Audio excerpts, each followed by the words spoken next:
Today, that message is for our state's students, families, and educators. California's schools are and will remain a welcoming, inclusive, and safe place for all, regardless of your sexual orientation, gender identity, or immigration status. The federal government does not dictate what we teach and does not write our curricula. We do that here in California.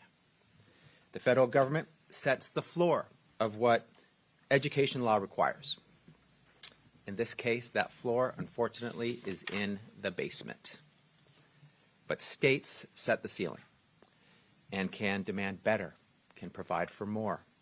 In California, our ceiling is sky high, and it'll stay that way. California DOJ, especially the members of our Civil Rights Enforcement Section, or CRES, are here to make sure of it.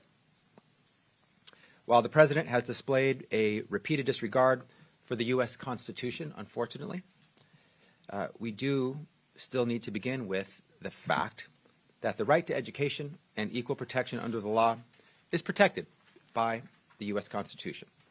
The California Constitution, in addition, provides a separate, strong protection, making it clear that transgender and gender nonconforming individuals are a protected class who cannot be discriminated against.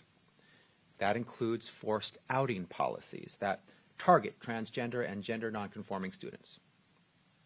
Forced outing policies discriminate against vulnerable students, violate their right to privacy, and make them vulnerable to emotional, psychological, and physical harm. That is all a direct contradiction to a school's duty to protect and educate all students. We've already gone to court on this matter, and we have won in this matter. Thanks to our lawsuit and interventions, California Superior Court permanently blocked Chino Valley United School District from instituting a forced outing policy at their schools. This isn't just me saying it. This is the court saying it.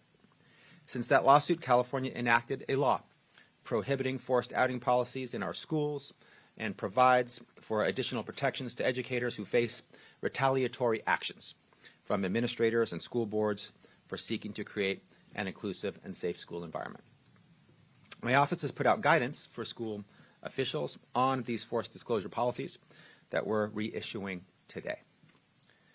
You can be sure that I will continue to vigorously defend and enforce these laws and protections because every student, no matter how they identify, has the right to get an education.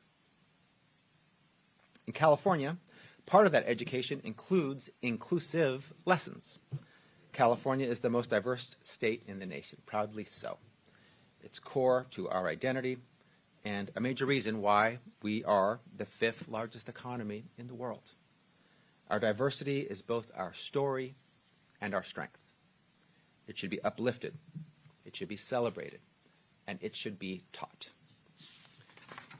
In California schools, it is, accurately, truthfully, respectfully, and without discrimination. California law requires that curricula, books, and instructional materials reflect the diversity of our state and the roles and contributions of our diverse population. All genders and races, persons with disabilities, and all ethnic, cultural, religious, and socioeconomic status groups. Our laws prevent schools from censoring inclusive and diverse perspectives. They also outline requirements for comprehensive and inclusive sexual education and ethnic studies courses. These laws protect against bias, against bigotry, and against discrimination in the classroom. They teach our children to see all perspectives, to value all people, and help foster a sense of belonging in the classroom. They're foundational to providing a well-rounded education that prepares our students for the real world and creates a respectful, equitable, and inclusive society where all can thrive as they are.